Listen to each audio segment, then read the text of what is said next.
Auzubillahiminasyaitonirrajim. Bismillahirrahmanirrahim. Wala hawla wala quwata illa billahil aliyul azim. Alhamdulillahirabbil alamin. Assalatu wassalamu ala asrofil anbiya'i wal mursalin wa ala alihi washabbihi ajmain. Rabbi shrah li sadri wa yassir li amri wahlul 'uqdatan min lisani yafqahu qawli waj'al li wazran min ahli. Assalamualaikum warahmatullahi wabarakatuh. Waalaikumsalam warahmatullahi wabarakatuh. Baik, alhamdulillah sahabat sekalian. Jadi insya Allah hari ini judul yang diambil adalah infak fisabilillah. Ini terkait beberapa pertanyaan yang saya coba jawab, tapi mungkin akan bisa lebih menjawab dari satu pertanyaan begitu ya. Jadi terkait dengan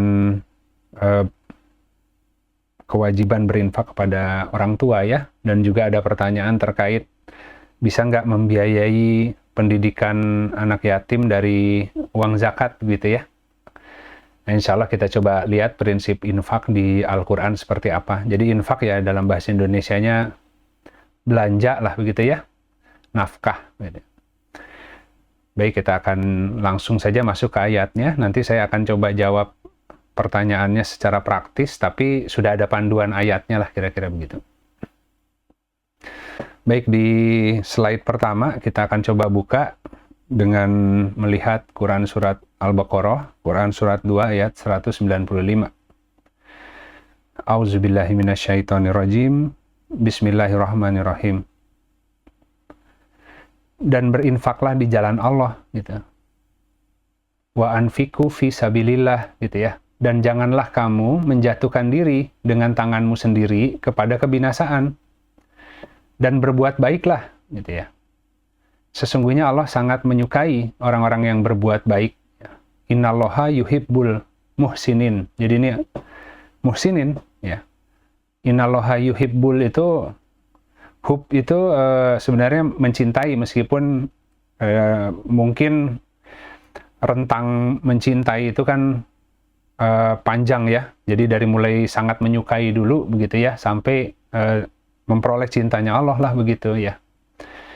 Nah tentu kita harus banyak-banyak berbuat baik agar semakin diperhatikan oleh Allah gitu. Jangan sampai menjadi hamba yang Allah biarkan dengan kesesatan kita masing-masing. Bahkan pola pikir kita seringkali mengikuti tadi dorongan hawa nafsu dan syahwat gitu ya. Nah itulah Al-Quran hadir, tiba-tiba dikalibrasi lah, otaknya dikalibrasi, cara bergeraknya dikalibrasi. Itu Al-Quran memang diturunkan untuk menjadi kitab yang menuntun kita agar memperoleh keselamatan dan bisa tadi ya memperoleh wajah Allah ya. Nah jadi di sini dilihat bahwa kita disuruh berinfak, tapi infaknya fisabilillah. Jadi kalau nanti ada pertanyaan infak ke orang tua, infak ke karib kerabat, infak untuk belanja rumah tangga, itu tetap harus fisabilillah gitu. Jadi jangan hanya berbelanja tapi tidak paham bahwa fisabilillah itu apa saja gitu ya. Nah kita akan coba lanjut dulu ya sahabat-sahabat. Kita ini tadabbur aja. Nah kemudian masuk ke Al-Baqarah ayat 272 ya. Dan apa yang kamu nafkahkan dari kebaikan ya, maka itu untuk dirimu sendiri gitu.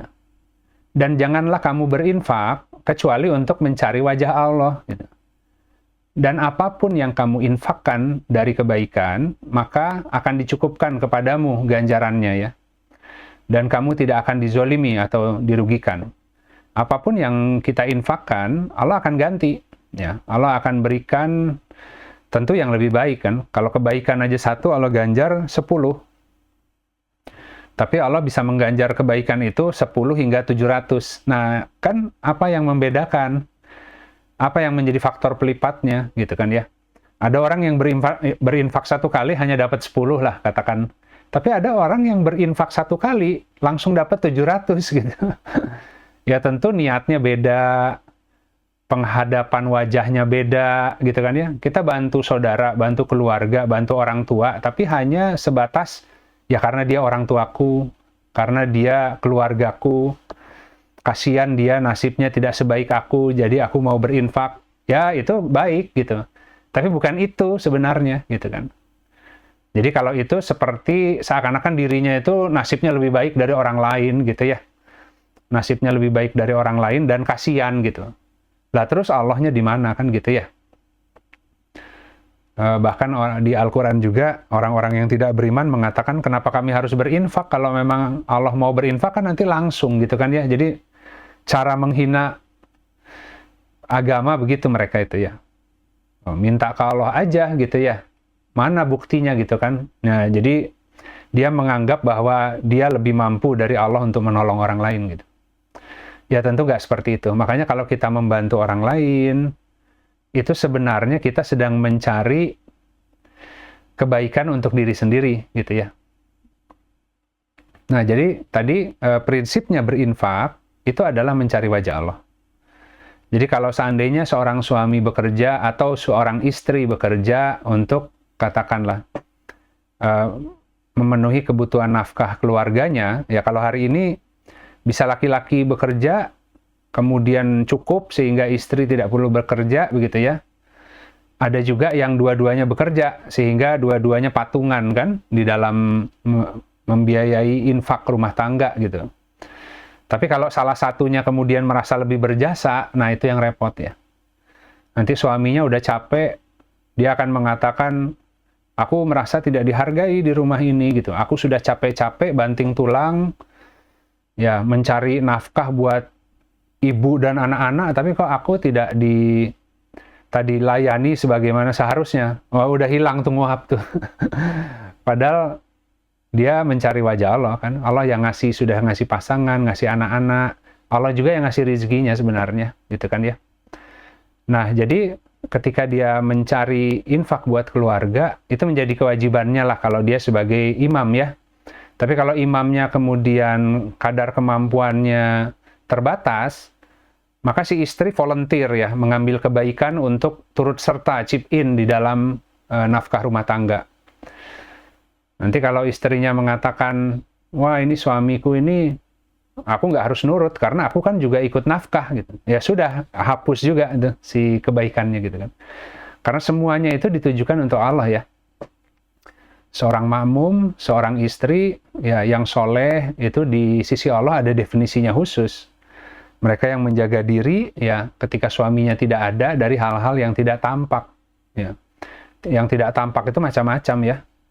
Kesombongan, arogansinya gitu ya, merasa lebih baik. Karena kemuliaannya meskipun katakan secara lahiriah kan laki-laki sama perempuan bisa lebih pintar perempuan ya. Belum tentu laki-laki itu IQ-nya harus lebih tinggi, nggak begitu.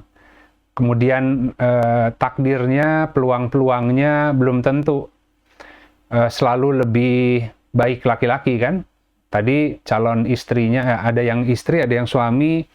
Yang suaminya mungkin dibesarkan dalam keadaan serba keterbatasan sehingga tidak bisa menempuh pendidikan yang terlalu tinggi misalkan. Tapi sang istri dulu dibesarkan dari keluarga yang mampu sehingga bisa menempuh pendidikan yang lebih tinggi dan punya banyak pengalaman. Tapi kemudian ya namanya jodoh bertemu begitu kan ya. Kan repot juga kalau misalkan jodoh ditentukan kalau perempuannya S1 harus nikahnya sama S2 kan nggak gitu ya. Persoalan hati itu rahasia Allah gitu. Jadi sering nanti dalam jodoh itu yang penting agamanya soleh, ada kecocokan, kemudian orang menikah terlepas dari latar belakang masing-masing seperti apa gitu. Tapi kalau hari ini kan, kalau kita akhirnya ya gitu ya, orang tua juga yang kurang paham menilai secara lahiriah saja. Ketika anaknya sudah ada kecocokan dengan calonnya, wah itu langsung diinterogasi, dilihat kan. Ini sudah mapan atau belum, pendidikannya dulu di mana. Nggak pernah akhlak yang dilihat gitu, nggak pernah kesolehannya yang dilihat gitu. Padahal menikah dengan orang yang hebat, orang yang sukses, tapi akhlaknya buruk, ya tinggal tunggu waktu malapetaka dalam rumah tangga ya.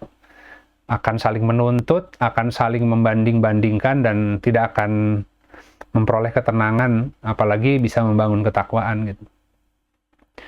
Nah, cuman kembali lagi tadi, kita berinfak itu untuk mengharap wajah Allah. Jadi, istilah mengharap wajah Allah itu bisa disamakan dengan mencari ridho Allah lah gitu ya. Jadi kita berinfak agar Allah ridho kepada kita. Nah, infaknya itu ketika mengeluarkan harta harus dengan ilmu yang tepat. Penghadapannya ke Allah, niatnya, begitu ya. Adab ngasihnya juga sama. Kalau ngasih ke orang tapi sambil dibuang misalkan ya, karena merasa ya dia banyak nolong orang, dia yang paling mulia gitu kan ya. Kemudian bantu orang tapi sambil dengan memberikannya adabnya buruk ya. Ya Allah mah nggak perlu itu sebenarnya gitu. Karena infak itu kan untuk dirinya dia kan. Nah jadi berapapun mau kecil mau besar itu Allah tidak akan merugikan ya. Allah pasti akan membalas dengan yang lebih sempurna. Ya jadi tidak dikaitkan misalkan orang berinfak uang ingin dikembalikan uang gitu kan ya. Nah itu keterbatasan manusia di dalam membatasi yang disebut karunia Allah itu yang kadang-kadang mengganggu. Ya kalau saya infak 1 juta, dia hitung-hitung berarti kalau Allah mengembalikan 10 kali ya seminimalnya balik 10 juta. Ya. Kalau apa namanya, jadi dia selalu transaksional itu hanya sebatas tadi ya, yang sifatnya lahiriah lah begitu ya. Padahal kalau Allah mau ngasih kebaikan itu ilmunya ditambah, gitu ya, keluarganya dibuat aman, begitu kan ya.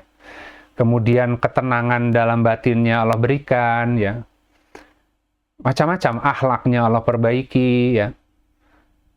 Otomatis juga yang lain-lain mengikuti ya, yang secara lahiriah, yang finansial juga akan terus berkembang ya, karena kalau orang ilmunya bertambah, akhlaknya bertambah, akan semakin bermanfaat bagi orang, banyak yang membutuhkan. Wah itu sangat inilah ya, sangat sempurna gitu cara Allah membalas itu.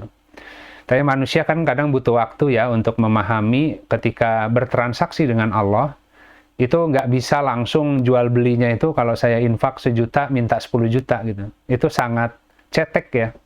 Kita belum paham gitu. Allah akan memperbaiki akhlak gitu dengan kita berinfak. Membersihkan semua penyakit hati kita agar kita selamat justru ya. Di dunianya semakin baik kehidupannya, dan ketika selesai dari dunia pun selamat gitu, karena akhlaknya Allah hiasi dengan sifat-sifat yang baik gitu. Nah itu kadang kita nggak memahami itu gitu. Nah jadi tadi apapun infak ya, infak itu bukan hanya selalu dengan uang ya. Ini bagian dari sedekah ya, yang namanya zakat maupun infak itu adalah bagian dari sedekah. Jadi kalau zakat itu yang wajibnya, kalau sedekah itu yang sukarelanya lah begitu ya. Nah, ini semuanya adalah dalam rangka untuk memperoleh ridho Allah. Karena kalau Allah sudah ridho dengan seseorang, banyak sekali kebaikan yang Allah akan berikan ke dia gitu kan. Nah, baik, kita akan lanjut karena ada pertanyaan juga terkait bagaimana kita tahu kalau Allah ridho ya terhadap kita gitu kan ya. Ya nanti mudah-mudahan bisa kejawab juga. Nah kemudian kita lanjut dulu di Al-Baqarah 262. Orang-orang yang menginfakkan hartanya di jalan Allah, fisabilillah ya, kemudian tidak mengiringi apa yang mereka nafkahkan ya, yang mereka belanjakan dengan umpatan maupun gunjingan ya, bagi mereka ganjarannya di sisi Rabb mereka, dan tidaklah ada kekhawatiran atas mereka dan tidak pula kesedihan. Ya kembali lagi tadi, akhlaknya diperbaiki, ilmunya ditambah, ya orang jadi banyak yang membutuhkan, ya mengerti prinsip kehidupan, bisa menjaga kehormatan, ya akan dibuat tegak dalam kehidupannya ya, hidup dan tegak. Banyak orang hidup tapi nggak tegak ya, akhirnya ya tadi terpuruk dengan macam-macam musibah, kemudian terlilit dengan macam-macam hutang ya. Itu akan membuat orang tuh terpenjara dan banyak kekhawatiran dan kesedihan dalam kehidupan gitu ya. Jadi lembah kesedihan itu dan kehinaan gitu yang Allah pakaikan dengan cara orang itu kemudian dibatasi rezekinya sehingga harus mengandalkan orang lain gitu. Nah justru mungkin karena berpikirnya hanya untuk diriku saja. Jadi seakan-akan ya sudah, kan Allah bagaimana persangkaan hamba.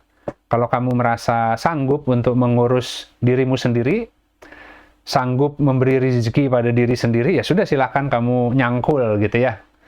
Tapi kan sebenarnya sebab rezekimu itu ada di atas langit, maka mohonlah ke Allah gitu ya. Allah yang ngasih gitu. Jadi cara untuk meminta rezeki yang sudah Allah sediakan agar sampai kepada kita, itu memang harus ke Allah gitu.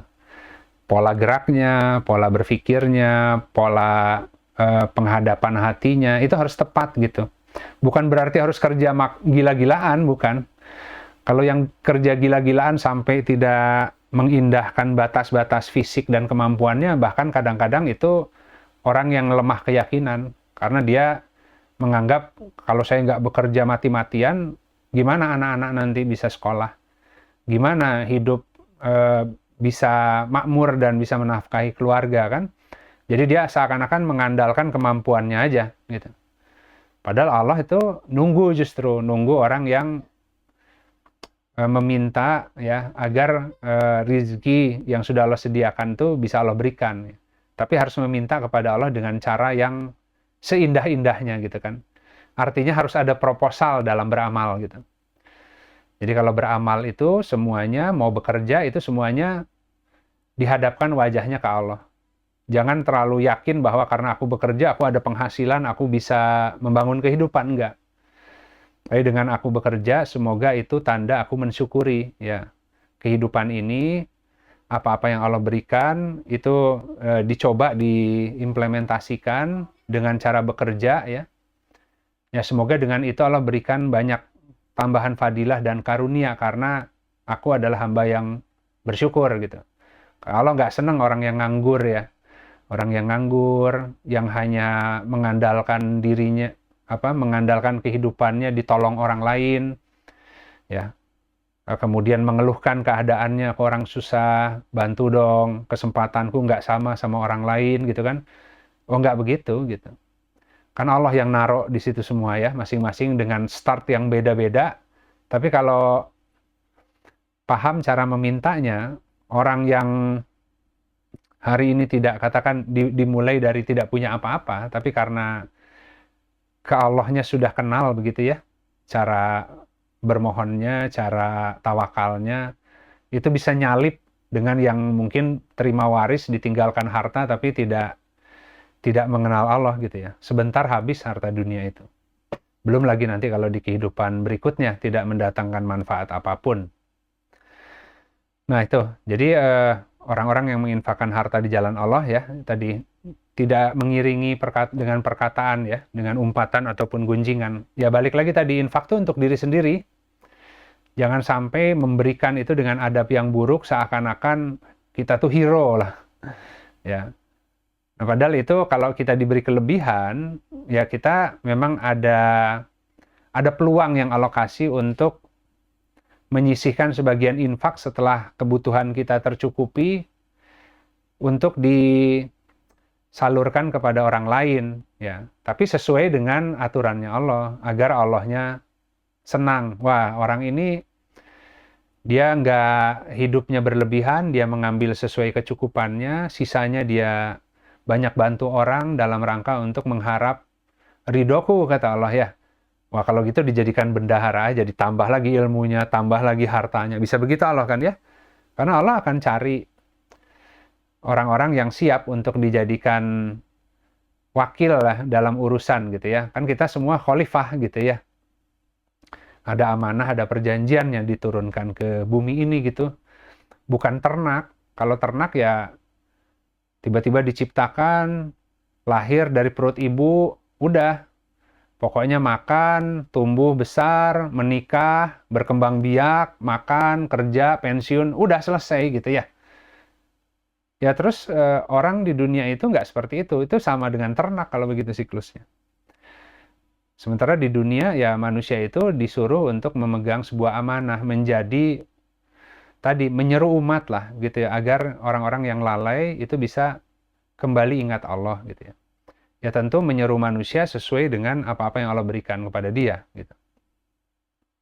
Jadi ada tugasnya begitu. Baik, kita lanjut di Al-Baqarah juga 215. Mereka bertanya kepadamu tentang apa yang harus mereka infakkan dari kebaikan gitu ya. Katakanlah hendaknya ya infak tadi diperuntukkan bagi kedua orang tua, kaum kerabat, anak-anak yatim, orang-orang miskin, dan orang yang sedang dalam perjalanan. Ya, dan apa saja yang kamu kerjakan dari kebaikan, maka sesungguhnya Allah dengannya Maha mengetahui gitu ya. Jadi ini kalau infak begini, beda dengan zakat ya. Kalau zakat di awalnya, zakat itu hanyalah untuk orang-orang fakir, miskin, amilin gitu ya. Mu'alafati kulubuhum, kemudian ada rikob, ada gorimin, ada macam-macam ibnu sabil gitu ya. Jadi ada fisabilillah juga gitu ya. Tapi itu zakat gitu ya. Nah kalau ini infak gitu. Agak berbeda antara infak dan zakat. Dua-duanya sedekah, dua-duanya membenarkan keimanan. Jadi orang berzakat dan orang berinfak itu membenarkan keimanan. Kalau orang beriman, seminimalnya bayar zakat gitu. Nah, karena kalau dia sholat tapi nggak zakat, itu jadi nggak sempurna kan. Makanya di Al-Quran perintahnya dirikanlah sholat dan tunaikan zakat gitu. Itu seperti perintah sambung gitu.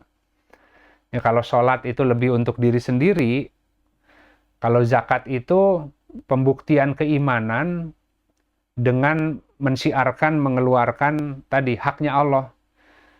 Jadi kalau zakat itu haknya Allah ya, bagi orang yang dilapangkan dan memenuhi syarat untuk berzakat. Tapi kalau sudah zakat, ya itu dilanjut lagi dengan infak gitu. Kalau lebih membenarkan keimanan bukan hanya zakat. Kalau zakat sudah selesai, juga terus berinfak fisabilillah gitu. Nah itu dilihat tuh nanti siapa yang benar-benar beriman, yang semakin tinggi imannya, dia yang diinfakkan bukan harta lagi, berinfak dengan harta dan jiwanya gitu. Bukan hanya hartanya, tapi dirinya, waktunya dipakai untuk menjadi instrumen menolong agama gitu dari bidangnya masing-masing. Itu sampai ke sana, sahabat-sahabat. Karena ya kita dari Allah dan kita ini milik Allah, nanti kita akan kembali ke Allah juga. Ya, jadi kita di dunia melaksanakan tadi tugas menjadi dutanya Allah agar bisa kembali nanti dengan nafs yang tenang ya, nafsul mutmainah gitu ya, di dalam keridoannya Allah gitu. Karena dia menjadi orang yang bersyukur dilahirkan ke dunia, kemudian menjadi penolong agama gitu. Nah, kita akan lanjut. Jadi ini ada orang tua, kaum kerabat, anak yatim ya. Anak yatim di urutan yang ketiga, dari mulai orang tua dulu, kaum kerabat. Tapi balik lagi, fisabilillah ya. Jadi janganlah engkau tadi berinfak kecuali dengan mengharapkan wajah Allah. Jadi kalaupun ke orang tua, ke kaum kerabat, ke anak yatim, orang miskin maupun ibnu sabil, itu kuncinya adalah mengharapkan ridho Allah gitu. Itu yang paling utamanya sebenarnya gitu ya. Nah, baik kita akan lanjut, nanti pertanyaannya di ujung saja. Kemudian Al-Baqarah 219-220. Dan mereka menanyakan kepadamu apa yang harus mereka nafkahkan. Ya. Sama nih kalimat awalnya. Katakanlah yang melebihi dari keperluan. Gitu ya. Demikianlah Allah menerangkan ayat-ayatnya kepadamu agar kamu mentafakuri tentang kehidupan dunia dan akhirat. Ya. Dan mereka menanyakan kepadamu tentang anak-anak yatim. Katakanlah memperbaiki keadaan mereka adalah kebaikan. Gitu. Jadi tadi kita itu kalau mau jadi al-muhsinin, itu harus melakukan banyak kebaikan agar Allah ridho. Gitu. Jadi dalam rangka untuk memperoleh ridho Allah itu banyak-banyak berbuat baik. Gitu. Nah berbuat baiknya sesuai dengan ilmu yang Allah ajarkan. Dimulai dari kedua orang tua. Kalau orang tuanya nggak mampu, kalau orang tuanya mampu, ya nggak ada kewajiban gitu ya. Bahkan orang tua, kalau anaknya sudah besar belum mampu, masih tetap punya kewajiban untuk berinfak ke anaknya gitu. Dia harus terus menghantarkan agar si anaknya itu mencapai potensi yang terbaiknya lah begitu ya. Jadi kita nggak sama dengan orang di luar negeri. Kalau udah umur segini itu urusan sendiri, itu dianggap nggak mandiri, nggak seperti itu. Jadi terus diikat, bahkan orang tua sampai masa tuanya itu anak yang ngerawat gitu. Anak pun kalau orang tuanya ternyata sangat lapang, ya terus udah berkeluarga pun dibantu oleh orang tuanya gitu kan ya. Ya tentu dibantunya dengan ilmu. Ya, dibantunya dengan ilmu. Jadi kalau misalkan anak mau menyenangkan orang tuanya, di masa tuanya dijajanin lah sama anaknya. Dibeliin barang-barang mewah, apapun yang diinginkan orang tua dikasih. Ya belum tentu seperti itu gitu. Akhirnya memfasilitasi syahwat orang tuanya gitu ya. Justru seorang anak itu harus membantu orang tuanya untuk bisa mengenal Allah juga gitu ya. Ya tentu tadi dengan kasih sayang, dengan nafkah sesuai dengan ilmu, memelihara orang tua jika orang tua sudah masuk usia yang sangat sepuh lah begitu ya, dengan menundukkan sayap gitu kan ya. Jadi si orang tua pun mungkin bangga melihat anaknya berubah, kemudian ingin ikut juga belajar agama, kan ada seperti itu ya. Belum tentu orang tua semuanya itu Allah atur lebih baik dari agama anaknya gitu, bisa sebaliknya. Atau bisa juga orang tuanya yang agamanya baik, anaknya yang butuh terus dibimbing sampai orang tuanya juga sudah sangat sepuh, masih mengurusi anaknya gitu. Bisa seperti itu. Nah, jadi kita harus mentafakuri gitu, bahwa kalau tadi prinsipnya Allah memberikan karunia kepada seseorang dalam bentuk macam-macam kelebihan ya, mau harta, mau jiwa ya, artinya kemampuan, tenaga, ilmu, maka semua yang di luar keperluan itu menjadi untuk infak gitu. Nah, makanya tadi kalau diberi kelapangan, dia hitung kalau dia memenuhi syarat, maka dia potong dulu zakatnya. Zakat itu adalah haknya Allah, yang Allah juga yang ngatur didistribusinya ke siapa. Ya, bukan masalah fakir, miskin, amilin, goriminnya, gitu ya. Itu pun fakir, miskin, amilin itu ada terminologi khusus ya, bukan seperti fakir dan miskin di bayangan kita. Karena hadisnya orang miskin bukanlah orang yang tadi ya, pergi meminta-minta sesuap, 2 suap nasi, kemudian diberikan gitu kan ya. Tapi orang miskin itu adalah orang yang serba kekurangan, tapi memelihara diri dari meminta-minta, sehingga kalian tidak tahu mereka itu siapa gitu kan. Coba bayangin. Itu orang miskin definisinya agama ya. Kemudian orang fakir juga yang terikat oleh suatu jalan jihad, sehingga tidak bisa berupaya sebagaimana orang lain berupaya gitu. Jadi dihalangi untuk bisa mencari uang seperti orang lain karena ngurusin umat, ngurusin agama, atau mungkin ngurusin anak yatim, ngurusin masjid, dan sebagainya lah ya. Bukan hanya sekedar fakir, fakirnya kenapa? Terhalangnya karena males, ya, karena sudah enak disantuni orang, ya itu nggak seperti itu. Islam tidak mengajarkan seperti itu. Tapi hari ini mungkin jadi banyaknya fakir, miskin, ya itu tadi kan. Lebih banyak karena alasan-alasan ya hidup di bawah garis kemiskinan.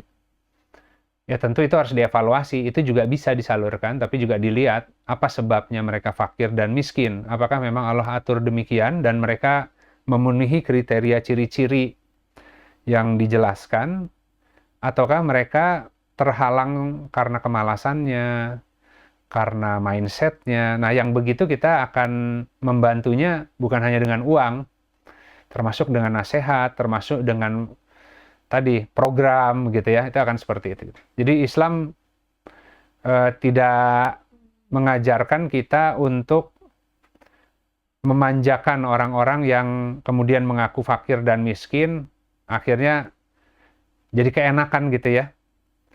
Kalau mereka fakir miskin betul, sesuai yang Allah telah kadar, maka kita itu saluran yang tepat gitu ya. Tapi jika tidak, maka kita harus mikir gimana caranya ya untuk membantu mereka gitu. Dengan kelebihan yang Allah berikan kepada kita. Jadi selain harta yang diinfakkan juga tenaga, pemikiran, program, gimana caranya untuk memberantas kebodohan gitu kan ya. Ya tentu pertama-tama harus ngerti dulu tentang kehidupan gitu. Tentang kepandaian definisi Al-Quran itu apa gitu. Banyak orang-orang yang pandai secara lahiriah, S1, S2, S3, profesor, tapi tidak mengenal agama, tidak ngerti kehidupan, ya, gampang stres gitu kan ya, banyak mengeluh, memikirkan diri sendiri saja, berlaku sombong, banyak gitu. Jadi kepandaian itu bukan kepandaian yang itu yang dimaksud. Nah, jadi kita mentafakuri itu semua, bahwa kalau seandainya zakat sudah dikeluarkan, itu haknya Allah. Ya, dengan itu kemudian Allah membersihkan kita kan ya. Nah, mensucikan kita gitu dari sifat kekikiran gitu ya. Nah, setelah itu belum tuntas tuh kekikirannya gitu. Kalau untuk jadi dermawan dilanjutkan dengan infak dia programnya gitu. Nah, nanti kalau setelah zakat dibayar, kemudian diambil kebutuhan hidup sesuai dengan yang toib, yang cukup ya, sisanya kemudian diinvestasikan di jalan Allah dengan infak. Gitu. Nah, tapi kan kadang-kadang orang kalau boros ya habis aja dapat 10 juta, katakan tadinya penghasilannya 2 juta, kebutuhan hidup 5 juta. Dapat rezeki 5 juta, kebutuhan hidupnya jadi nambah 7 juta. Nambah jadi 10 juta penghasilannya, terus jadi 15 juta. Makin ditambah, makin nambah lifestyle-nya gitu kan.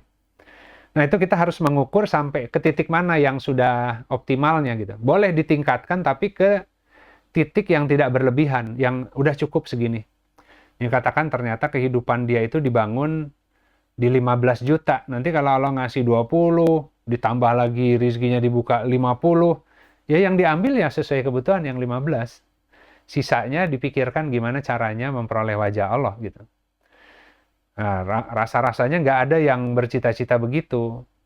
Ya, makanya rezekinya akhirnya ya udah kasih 5 juta aja, karena kalau dikasih gede nanti dia malah repot. Ditimbun sendiri, dimakan sendiri. Ya udah dikasih serba agak kurang aja gitu ya, karena kalau kurang kan seminimalnya dia nyeru Allah terus, doa, berharap ya Allah bantu gitu. Tapi kalau dikasih kelapangan sedikit langsung sombong gitu kan. Tadi ada juga yang bahkan niat pun enggak gitu, karena nggak ngerti ya. Atau ada yang niat, oh nanti kalau aku dilapangkan rezekinya aku mau bantu orang. Begitu dilapangkan keenakan, nggak jadi.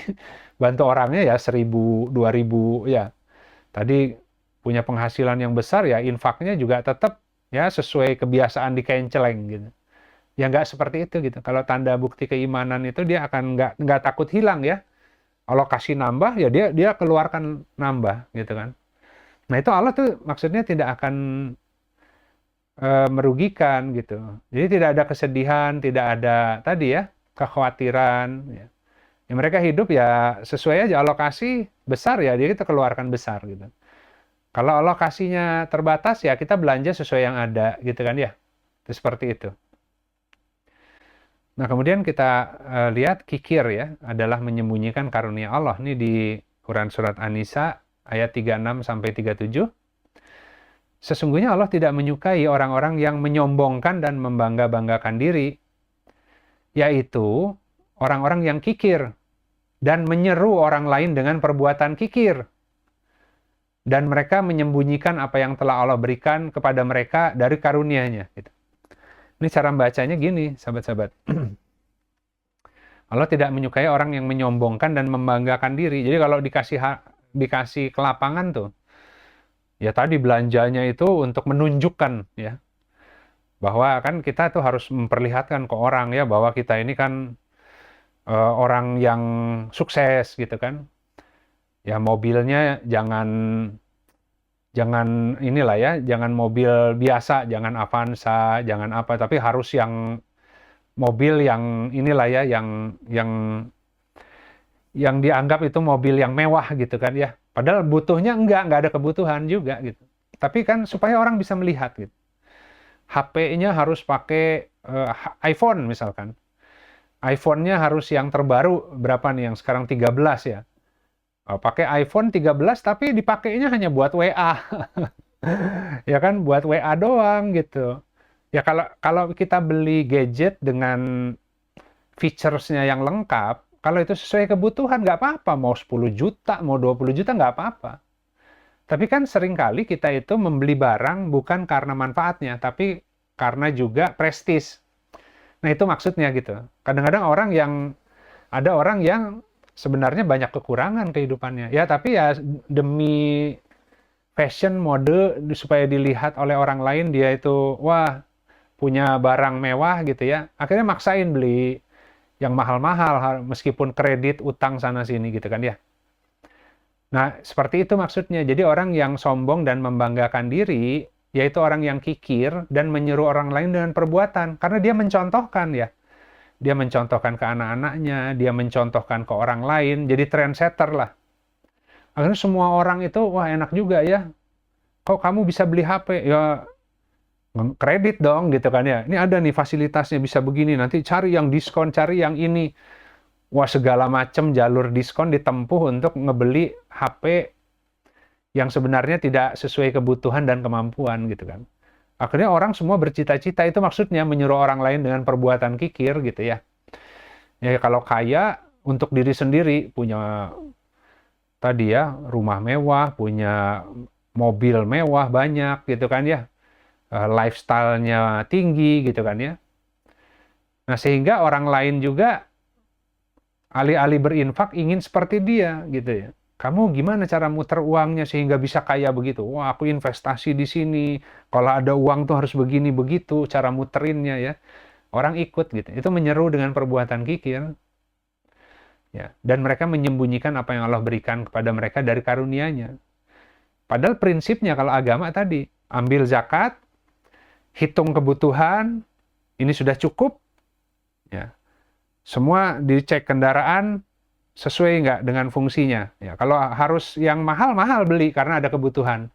Tapi kalau sesuai kebutuhan semua ditakar, mobil harus yang mana, rumah harus sebesar apa, untuk ketoyiban keluarganya. Kalau itu sudah dipenuhi, sisanya itu dia harus berinfak gitu kan ya. Jadi dia tetap punya pagar batin untuk mengambil sesuai kebutuhannya. Berapapun surplusnya, sisanya, itu dia berani untuk membuang di jalan Allah gitulah seakan-akan ya. Jadi seakan-akan di situ tuh memberi pinjaman kepada Allah dengan pinjaman yang baik. Jadi kalau zakat itu haknya Allah, memang harus dikeluarin.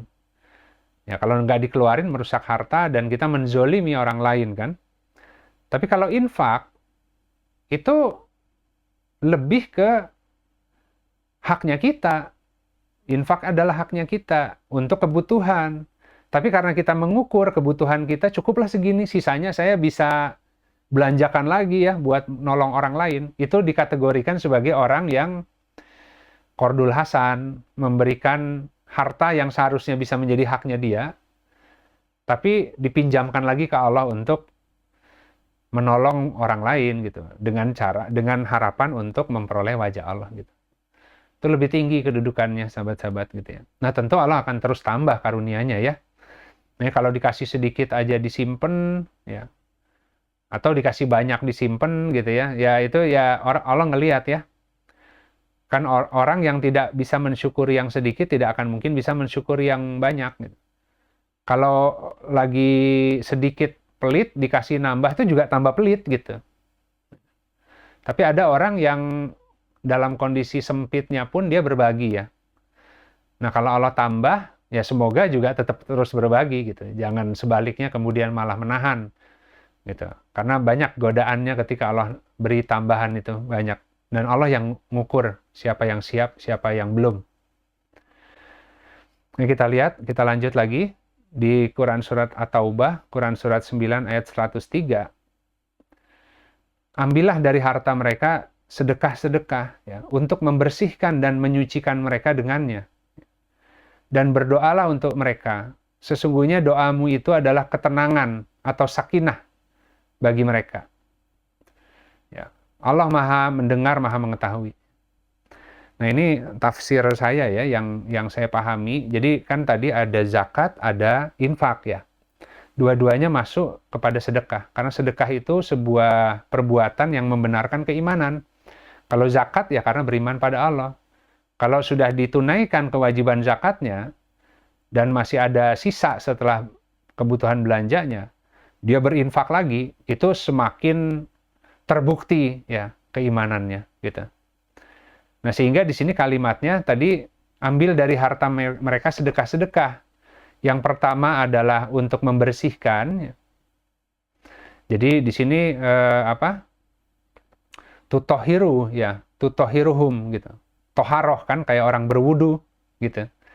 Ya kalau berwudu ya itu membersihkan diri ya dari melakukan dosa, karena zakat itu adalah hak Allah yang diperuntukkan bagi asnaf yang sudah Allah tentukan. Jadi kita menzolimi itu, hartanya jadi kotor yang lainnya. Tapi kalau mensucikan ya, ini watu zakihim ya. Zakat itu kan selain suci juga punya fungsi menumbuhkan soalnya gitu. Jadi kalau seandainya menumbuhkan tanaman agar berbuah lebih lebat, agar tadi karunia Allah itu rizkinya bisa mendarat, itu butuh pensucian tuh gitu ya. Dibasuh jiwanya gitu. Kalau yang tadi dibasuh hartanya, ya tentu kekikiran awal lah ya, yang mungkin diberantas di situ, tapi untuk sampai ke sifat kedermawanan tidak cukup zakat, dilanjutkan dengan infak ya. Nah makanya di sini mereka itu memperoleh sholawat dari Rasul ya. Kan di sini kan sebenarnya bahasanya ya, ambillah dari harta mereka sedekah-sedekah untuk membersihkan dan menyucikan mereka dengannya, dan berdoalah untuk mereka. Jadi sebenarnya di sini kan wasolli alaihim gitu kan ya. Inna sholawataka ya sakanun gitu. Jadi sebenarnya sesungguhnya salawatmu itu adalah ketenangan bagi mereka.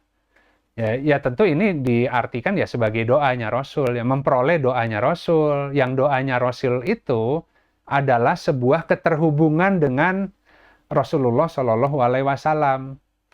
Ya makanya tadi kan orang yang bayar zakat, orang yang berinfak, orang yang memelihara anak yatim itu beda-beda derajatnya. Kalau yang melihara anak yatim itu seperti begini kedudukannya dengan Rasulullah gitu kan ya. Itu lain ya. Nah makanya dia memperoleh ketenangan. Jadi Allah akan memberikan sakanah gitu dengan salawat itu. Kalau malaikat bersalawat dengan memohonkan ampunan. Kalau Rasulullah itu dengan memberikan ketenangan ya. Makanya Allah Maha mendengar, Maha mengetahui ya. Jadi sebenarnya kalau teman-teman banyak kegoncangan di dalam hatinya dan berdoa kepada Allah agar bisa diberikan sakinah, agar diberikan kekokohan dalam kehidupan, ya tidak hanya dengan lisan berdoanya, tapi banyak-banyaklah bersedekah begitu. Yaitu dengan tadi menunaikan zakat dan kemudian berinfak gitu kan. Sesuai kelebihan yang Allah berikan. Itu doa amal perbuatan yang menjadi doa lebih kuat untuk meminta kepada Allah. Karena Allah Maha mendengar, Maha mengetahui. Kalau yang satu kan di lisan aja, kalau ini sudah dibuktikan permintaannya dalam perbuatan untuk memancing ridhonya Allah gitu. Ya tentu Allah akan cepat gitu ya. Ilmu juga sama. Kalau belajarnya untuk pamer, lama belajarnya, belum tentu sampai lagi ke levelnya. Tapi kalau belajarnya adalah ingin berbagi dan membantu kesulitan orang lain, meskipun melalui jurusan ilmu, banyak yang Allah ajarkan ya. Hadisnya juga begitu. Jika engkau menyampaikan apa-apa yang kau ketahui, maka Allah ajari kepadamu apa-apa yang belum kau ketahui. Yang berbeda apa? Niatnya. Tekadnya di dalam, tujuannya di dalam menempuh ilmu ya. Nah makanya ilmu nggak bisa diperoleh kecuali Allah ridho. Ya, kalau Allah ridho, ini orang berjuang ya, bagus nih dedikasinya untuk menolong agama, Allah harus tambah ilmunya, Allah tambah ilmunya gitu ya. Kalau hanya mengandalkan belajar sendiri, kan ngaku-ngakunya untuk jalan agama, tapi tercampur dengan tadi kesombongan dan membangga-banggakan diri. Ya meskipun dihiasinya dengan ilmu ya, seperti orang pandai kan begitu. Nah baik, selesai materinya, saya coba jawab pertanyaan dalam materi hari ini ya, yang 1 dan 2, yang lainnya saya simpan dulu. Mohon bersabar untuk dijawab satu-satu, tapi ini untuk jawaban hari ini pertanyaannya adalah apakah zakat mal bisa digunakan untuk memfasilitasi pendidikan anak yatim kan begitu ya. seperti membeli kursus online atau membayar biaya guru kursus gitu. Ya. Sebenarnya kalau kita lihat dari ketentuan di asnaf zakat tidak ada anak yatim, ya kan? Anak yatim justru ada di urutan infak tadi, gitu. Nah sehingga ya katakan gini, kalau anak yatimnya itu kemudian miskin, dia diberikan karena kemiskinannya bukan karena keyatimannya gitu. Tapi mungkin dari uang zakat yang boleh dibelanjakan bukan untuk anak yatimnya, untuk membayar gurunya, gitu. Jadi kalau dia adalah guru yang tadi ya, guru-guru yang fakir miskin yang memang niatnya ingin mengajar anak yatim, zakat bisa dipakai untuk guru-gurunya tadi, gitu kan ya. Ya meskipun banyak ya kalau di zakat itu ada Ibnu Sabil, ya orang yang sedang dalam hajat, dalam perjalanan. Tapi kalau yang secara tegas, di Al-Quran itu ya tegas. Kalau infak ya tadi orang tua, kerabat, ada anak yatim di situ gitu kan. Kalau zakat nggak ada anak yatimnya gitu. Nah jadi boleh, tapi kita harus mendaratkan sesuai pengajaran Allah gitu ya. Nah kalau enggak nanti anak yatim itu semua disantuni dari zakat gitu kan. Padahal memelihara anak yatim itu seperti melebarkan belanja. Setelah zakat yang hak Allah dikeluarkan, didistribusi sesuai asnaf yang Allah yang aturkan, ya. Nah, anak yatim itu tadi, kita punya uang belanja, kalau hanya menanggung keluarga inti saja cuman segini, katakan 15 juta. Kalau kita pelihara anak yatim, pengeluarannya jadi 25 juta, karena 10 juta untuk nambah anak asuh gitu ya. Nah, yang gitu-gitu tuh yang biasanya Allah lebarkan nanti si saluran rezekinya gitu kan. Karena Allah berinfak itu sebagaimana lebarnya infak orang itu. Kalau fisabilillahnya dapat. Kalau nggak dapat fisabilillahnya enggak gitu ya. Apalagi tadi, kalau betul dalam mengharap wajah Allah. Allah tahu yang jujur mengharap wajahnya, siapa yang ya tadi nyantuni anak yatim untuk kampanye politik misalnya. Macam-macam ya niat manusia mah gitu kan ya. Kalau udah musim kampanye kan rame itu rumah yatim, panti asuhan. Ya, ngomong-ngomong sedikit, beli makanan, terus foto. Wah, ini tadi pejuang anak yatim, orang yang soleh. Wah, serem itu. Kalau diri dilabeli dengan instrumen agama untuk memperoleh kedudukan tuh serem. Kemudian prioritas dan batas kewajiban nafkah seorang anak terhadap orang tua dan karib kerabatnya.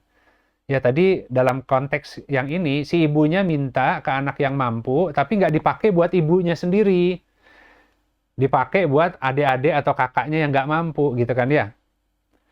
Ya bisa juga kalau memang kelebihan kita sangat lebih, maka jangan-jangan kewajiban ke karib kerabat kita nggak tunaikan, si bahasa ibu yang Allah jalankan.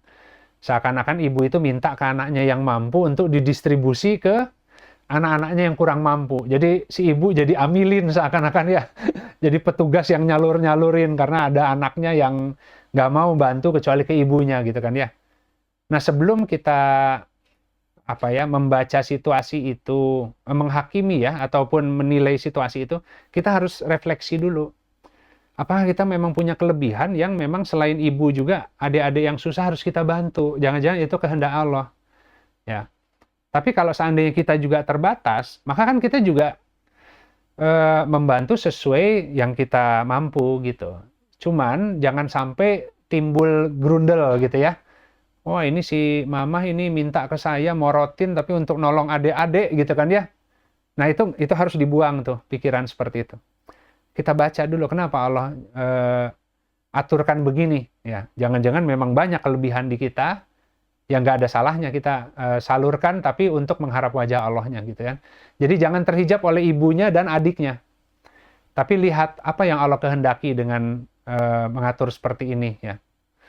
Barangkali Allah hendak memberikan rezeki yang lebih ya dengan cara itu ya.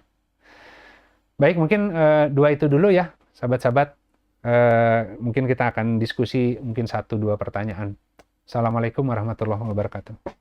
Waalaikumsalam. Waalaikumsalam warahmatullahi wabarakatuh. Alhamdulillah. Baik, sahabat-sahabat, apabila ada pertanyaan yang terkait dari materi yang barusan disampaikan, mohon dipersilahkan ya, bisa lewat Zoom chat ataupun bisa langsung open mic. Sementara ini ada pertanyaan Pak yang masuk terkait materi yang barusan. Indra coba bantu bacakan ya. Bismillahirrahmanirrahim. Jadi terkait tadi Pak guru yang misalkan gurunya tadi ya dibayar dari dana zakat, misalkan gurunya itu termasuk ke dalam asnaf ya. Tapi ini pertanyaannya, kalau misalkan guru yang ngajarnya itu bukan asnaf zakat, tapi dibayar sebagai profesional gitu, Ya. dari dana zakat, gimana tuh Pak? Ya, kalau misalkan tadi kita kan kenalnya dengan anak yatimnya ya, Ya, kalau gurunya mungkin kita kan susah juga ngecek ya. Ini gurunya fakir miskin nggak gitu ya. Soalnya saya punya dana zakat gitu kan ya. Ya, jadi tentu lebih aman kita kan tujuannya ingin menyantuni anak yatimnya kan. Nah, memang kalau kita ingin menyantuni anak yatimnya ya seminimalnya kita memahami profilnya lah gitu kan. Jadi apakah memang anak yatim ini berasal dari keluarga yang tidak mampu gitu. Kalau dia tidak mampu berarti dia punya hak untuk zakat gitu, Ndra. Tapi Ya. kalau seandainya mau mengambil keutamaan, sebenarnya lebih baik di infak kalau kita punya kelebihan. Karena sebenarnya tadi nafkah itu lain ya posisinya ya dengan zakat kan. Makanya tadi kan ambillah sedekah-sedekah dari harta mereka yang dengannya engkau membersihkan dan mensucikan. Jadi kembali kan sebenarnya itu menunjukkan level keyakinan kita ya, keimanan kita kepada Allah gitu. Jadi kita bukan hanya ingin membersihkan harta, yang kalau membersihkan harta itu mungkin dengan zakat, tapi kita ingin mensucikan, menumbuhkan jiwa ya dengan terus berbelanja fisabilillah ya agar kemudian ya itu tadi ya kita ingin memperoleh ridha Allah sih sebenarnya ya. Jadi kembali lagi, boleh Ndra, kalau seandainya memang dia anak yatim yang masuk ke kategori asnaf, gitu. Tapi kalau mau ngambil keutamaan, untuk anak yatim itu sebenarnya anggarannya khusus. Kalau kita pribadi ya, kita punya kotak infak untuk khusus anak yatim aja. Oh itu itu harus dibuktikan tapi ya. Di lapangannya seperti apa. Akan beda kok kalau zakat yang kita salurkan meskipun itu sampai dengan kalau itu infak yang kita sisihkan untuk anak yatim, kita harus buktikan seiring waktu kebaikan apa yang Allah berikan kepada kehidupan kita dengan menggunakan dua sumber yang berbeda. Pasti beda gitu. Nah, harus ada yang testimoni tapi gitu. Ya gitu, Ndra. Alhamdulillah, ya memang berarti harus ada alokasi khusus ya. Jadi memang betul-betul diniatkan gitu ya. Ya, Nggak nunggu ya kan sisa gitu. sederhana logikanya tadi orang yang memelihara anak yatim kan kedudukannya dengan Rasulullah seperti ini kan, seperti dua Ya. jari yang bersebelahan ya. Ya. Jadi maksudnya kita melihat di situ kan ada statement dari Rasulullah masalahnya kan. Jadi kalau mau bersama dekat dengan Nabi itu ini loh jalannya itu yang menyantuni memelihara anak yatim. Tapi kalau dia pakai uang zakat kan tadi memenuhi hak Allah yang memang itu dana yang sudah harus dikeluarkan juga gitu kan ya. Tapi kalau ini lain. Jadi kita lebih kepada melihat investasi terbaik buat kita. Karena kan tadi jika engkau bersedekah itu untuk kebaikanmu sendiri, berinfak itu untuk dirimu sendiri. Nah, jadi sebenarnya bukan masalah kita ambil dari zakat atau dari infak. Tapi kalau investasi dari dua sumber ini, ya untuk niatku, hajatku, mana yang lebih menyampaikan. Kalau ingin dekat dengan Rasulullah, berarti dengan yang infak dia pakainya gitu. Ini ilmu investasi itu sebenarnya. Investasi dunia akhirat itu ya. Alhamdulillah. Baik. Ibu Nurmi sudah open mic? Ya. Pak Sumadi nanti mungkin ya, setelah Ibu Nurmi ya. Bangga Ibu. Ya, baik. Terima kasih. Bismillahirrahmanirrahim. Assalamualaikum warahmatullahi wabarakatuh. Mungkin Kang Yudis yang berkaitan dengan infak tadi untuk anak yatim kan gini Kang Yudis. Saya ada anak yatim 3 orang. Iya. Itu artinya memberikan apa ya, bukan dari zakat itu. Jadi zakat itu kan setiap bulannya ke Paramarta gitu. Kemudian untuk anak yatim tersebut itu punya apa ya, punya dana khusus untuk ketiganya itu. Jadi apakah itu yang dimaksud tadi, Kak Nurdis? Iya, betul Bu Nurming. Jadi memang ada alokasi khusus yang untuk memelihara anak yatim ya. Jadi mereka itu mungkin gini ya, lebih karena terhormatnya kedudukan anak yatim ya. Sehingga seakan-akan mereka itu tidak dibelanjakan dari zakat yang notabene adalah kotoran dari harta manusia lah gitu ya. Itu hak Allah, kalau yang nggak dia keluarkan kan Allah udah ngasih kelapangan dalam kehidupannya, memenuhi syaratnya, nisabnya lah begitu ya. Nah maka dia harus keluarkan. Kalau nggak dia mengotori harta gitu kan ya. Nah saking mulianya kedudukan anak yatim, himbauannya di agama adalah itu dijadikan bagian dari pembelanjaan rumah tangganya sendiri gitu. Makanya itu dari bagian yang infaknya gitu, Bu Nurming. Jadi tentu memang semuanya sih sedekah sih. Ya, karena membenarkan keimanan. Orang yang bayar zakat juga itu sudah membenarkan keimanan. Tapi yang berinfak, jadi tadi kan kalau zakat hak Allah, kalau infak hak kita. Ya kan? Kita boleh belanjakan sesuai kita, uang punya kita kan. Tapi kemudian dia memahami bahwa Allah nggak suka orang yang berlebih-lebihan. Maka saya harus membangun standar hidup sesuai takaran yang sebenarnya Allah suka. Ya kan? Maka ketika dia bisa mengukur itu, sisanya dia kembalikan lagi ke Allah. Seakan-akan haknya dia sendiri dia gugurkan untuk dipinjamkan lagi ke Allah gitu. Jadi sebenarnya Qardul Hasan pun buat saya kalau dalam Al-Quran itu tidak seperti Qardul Hasan yang kita pahami hari ini. Jadi Qardul Hasan itu ada orang yang mau pinjam tapi tak berbunga gitu kan. Kita kasihlah pinjaman tanpa bunga. Nah terus tiba-tiba kita sebut tuh Qardul Hasan. Padahal kedudukan Qardul Hasan itu di Al-Quran sangat-sangat tinggi kedudukannya ya. Jadi seperti orang yang dengan sukarela menyisihkan haknya untuk dibelanjakan lagi ya, untuk memperoleh ridha Allah gitu kan ya. Dan itu yang Allah tidak akan merugikan dia. Allah akan terus memberi kecukupan baik di dunianya maupun di akhirat. Jadi betul Bu Nurming, seperti itu kurang lebih. Terima kasih Kang Yudis. Sama-sama Bu Nurming. Baik. Wah, alhamdulillah banyak pertanyaan yang masuk. Indra persilahkan untuk yang open mic dulu ya. Tadi Pak Sumardi sudah open mic. Mangga Pak.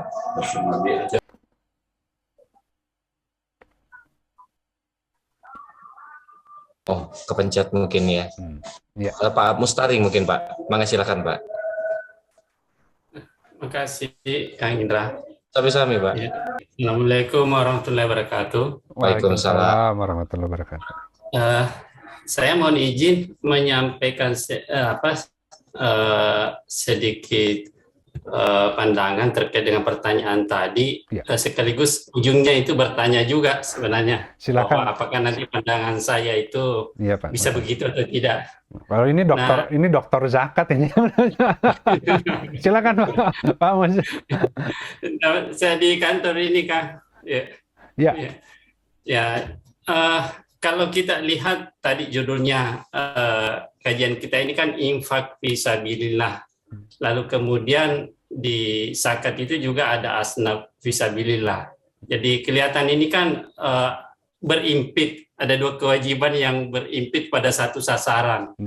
Nah, saya mencoba membedakan. Katakanlah begini, tadi pertanyaannya ini ada sekolah yang butuh pembiayaan. Ini sebenarnya baiknya biayanya dari mana? Apakah dari infak atau dari zakat? Karena kelihatannya dua-duanya bisa membiayai. Nah, saya melihat bahwa sebenarnya adanya kewajiban zakat itu terkait dengan ini bahasa saya, terkait dengan sesuatu yang mau tidak mau harus segera dipenuhi atau dibiayai. Katakanlah itu kebutuhan yang bersifat mendasar, kebutuhan yang bersifat pokok tidak bisa ditunda. Makanya sumber pembiayaannya itu dari sesuatu yang diwajibkan, sesuatu yang kalau perlu dipaksakan untuk ditarik untuk membiayai itu. Katakanlah misalnya asnaf fisabilillah, kebutuhan berperang pada konteks zaman dulu. Itu kan tidak bisa ditunda-tunda. Iya. Harus segera dipenuhi. Iya. Nah, kemudian konteks fisabilillah itu kemudian kita bawa untuk urusan hari ini. Katakanlah misalnya soal pendidikan. Kita anggap itu adalah urusan fisabilillah. Nah, batasannya sampai di mana? Yang saya pahami saat ini bahwa mengurusi soal pendidikan, jika ingin menggunakan dana zakat adalah pendidikan yang bersifat mendasar. Kebutuhan-kebutuhan dasar di bidang pendidikan. Tapi kalau kemudian sifatnya pengembangan, seperti tadi kursus online, itu kan pengembangan. Kalau menurut saya itu baiknya dari dana infak, bukan lagi dari dana zakat. Jadi dana zakat itu sasarannya adalah sesuatu yang tidak ada sumber lain kecuali itu pakai dana zakat. Tapi kalau sudah bisa menggunakan dana lain, ya infak fisabilillah itu baiknya, bisa pengembangan. Mungkin apakah jawaban saya ini kira-kira seperti itu atau bagaimana, itu pertanyaannya. Terima kasih banyak. Assalamualaikum warahmatullahi wabarakatuh. Waalaikumsalam warahmatullahi wabarakatuh. Ya Pak Mus, memang ya ini hal yang kalau hari ini cukup rumit ya, makanya kan Allah selalu mengasih PR untuk kita mentafakuri tadi kan ya. Kan yang kita mentafakuri kehidupan dunia dan akhirat gitu ya. Itu dalam rangka pemeliharaan anak yatim tuh tadi, ayat itu tuh. Jadi maksudnya gini, di zaman sekarang itu tentu variabelnya itu jadi berhimpitan dan macam-macam gitu. Kayak sekarang sebenarnya, kan kita ada pajak juga ya. Nah, kita di negara ini dipajak, kemudian negara berkewajiban untuk menyelenggarakan tadi ya, kayak pendidikan harusnya ditanggung negara gitu ya. Jadi kita dipotong tuh pajak itu kan nggak kecil ya. Mau PPN 11% sekarang, kalau dari penghasilan juga ada rate-nya gitu kan ya. Nah, yang itu sebenarnya 15%. 15 ya. Nah, jadi itu sebenarnya memang karena kita hidup itu dari zaman sekarang banyak potongan negara, kita sebenarnya enaknya gini lah. Kalau kita sudah bayar pajak, dan itu pajak itu tentu ada yang mengatur ya, sebenarnya itu dipergunakan untuk apa saja.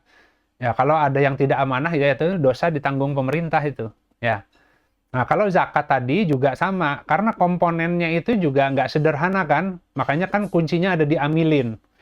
Amilin yang berpengetahuan untuk melakukan identifikasi, kategorisasi terkait dengan daftar yang ada di asnaf, gitu kan? Itu pun harus dikaji terus tuh, ya, yang namanya miskin apa, fakir apa, dengan variabel tadi ya, dengan model kesempatan yang sekarang ya si dinamika di dalam penghidupannya juga sedikit berbeda gitu. Nah itu kalau seandainya kita bingung dengan itu ya kita kasih aja ke seorang amilin, dia jadi tanggung jawabnya dia gitu kan ya. Jadi gini lah, kalau yang namanya pajak, namanya zakat, itu orang yang sudah menyerahkan ke amilinnya, maka dia dihitung sebagai orang yang sudah menunaikan. Urusannya amanah atau tidak, itu urusan amilin gitu kan ya. Tapi kalau infak lain, kalau infak itu nggak ada mau diserahin ke konsultan mana untuk ngatur infak. Infak itu diserahkan ke diri sendiri seakan-akan gitu ya. Nah, cuman kalau hari ini kan kita banyak distrust juga gitu, sehingga kalau kita misalnya nyalurkan zakat ke sebuah amilin di lembaga tertentu, kita bisa percaya nggak dia, gitu kan ya. Kalau kita juga melihat secara realita di sekeliling kita juga banyak orang-orang yang mungkin masuk kategori itu, maka kita bentuk kepanitiaan. Jadi semua itu mengambil upayanya sendiri untuk kemudian bisa melaksanakan perintah itu dengan benar-benarnya gitu, Pak Mus ya. Nah, kalau dulu kan enak ya, karena zaman Rasulullah serahin aja ke petugasnya gitu. Nggak ada yang lebih ngerti daripada mereka gitu kan ya. Nah, jadi kalau misalkan tadi terkait dengan pendidikan dasar, kemudian ada kursus, nilai mana yang utama ya tentu situasional ya. Jadi kembali lagi tadi Nah itulah variabelnya tuh Pak Mus. Jadi kalau misalkan kita hari ini untuk mendaratkan sebuah kesimpulan, memang kita harus banyak-banyak tafakur. Ya, konteks zaman ketika Rasulullah, konteks zaman sekarang, fisabilillah juga tadi. Kuncinya fisabilillah. Tapi sabil Allah tuh banyak. Gitu kan ya. Jadi dari ini semuanya kalau kayak yang halal gitu. Yang halal itu rentangnya luas. Kalau yang toyib spesifik. Nah, kalau kita bicara fisabilillah, maka dari mulai nafkahi istri itu fisabilillah, mencari nafkah untuk membiayai orang tuanya fisabilillah gitu ya. Nah, fisabilillah bahkan di dalam peperangan zaman dulu seperti apa bentuknya? Peperangan zaman sekarang seperti apa bentuknya gitu kan ya. Jadi memang kita harus memahami kategori fisabilillah itu rentangnya berapa luas. Dan kita harus bisa memprioritaskan mana fisabilillah hari ini yang kedudukannya lebih tinggi. Dan kembali lagi itu memang harus koresponden dengan Allah itu kalau udah kayak gitu ya. Jadi engkau yang lebih tahu ya Allah gitu ya. Karena kalau ilmu fikih itu kan dia memang mengikuti konteks zaman kan. Ketika itu tingkat urgensinya adalah di area ini. Nah, itulah kemudian kita butuh banyak mujtahid gitu. Di zaman ini itu harus kita kembalikan lagi ke esensi prinsip dasar zakat dan infak. Kemudian kita turunkan lagi, oke, kita listing deh yang masuk fisabilillah apa saja. Nah, dari sini kita harus kaji satu-satu dan mohon ke Allah agar ditunjuki bisa membuat prioritas. Barulah kita salurkan ke sana. Nah, sebenarnya tuh paramarta itu di situ, Pak Mus. Jadi kalau teman-teman kan punya saluran, kalau saya di luar mau infak ke A, ke B, ke C, nah kalau di kita programnya ini, dan kita harus bisa jelaskan kenapa pendidikan. Ya misalkan pendidikannya apa bedanya dengan pendidikan yang lain? Karena konsepnya misalkan pendidikan yang menghidupkan jiwa, sehingga setiap anak itu diarahkan kepada yang menjadi fitrahnya. Ada yang senang matematika, ada yang senang fisika, ada yang senang seni. Kita nggak boleh memaksakan dan membanding-bandingkan seakan-akan yang pandai matematika itu lebih pandai daripada yang pandai nari gitu. Ya tergantung, setiap orang itu akan menjadi penolong agama melalui bidangnya masing-masing kan. Nah sementara mungkin kalau kurikulum yang umum itu orang dikompetisikan si anak itu dia harus belajar yang tadi ya ilmu-ilmu eksak dan sebagainya, dan kadang-kadang ada anak yang merasa bodoh gitu kan ya. Nah, sehingga kalau misalkan fisabilillah tadi bicara terkait dengan yaitu tadi ya, bagaimana melaksanakan urusan Allah, membebaskan perbudakan, memberantas kebodohan. Nah, itu rumit lah Pak Mus. Jadi saya pikir, tapi saya senang sebenarnya kayak gini. Itu tantangan kita.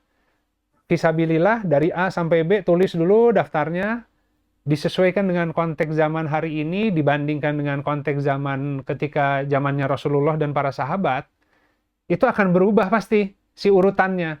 Makanya kenapa kalau seandainya amilinnya bertakwa, Allah yang ajari gitu. Jadi karena kan ilmu yang hak itu atas dasar ketakwaan yang Allah langsung yang mengajari. Jadi nggak bisa hanya kita misalkan mengandalkan pendapat para ulama gitu. Itu kita baca semua, tapi di ujungnya ya Allah, setelah saya baca semua ini, jadi sebenarnya yang mana yang paling prioritas, yang ada di depan mata, yang menjadi tanggung jawabku, gitu kan ya. Ya tiba-tiba nanti di sebelah tetangga ada yang susah, dia kirim dananya ke Gaza, gitu.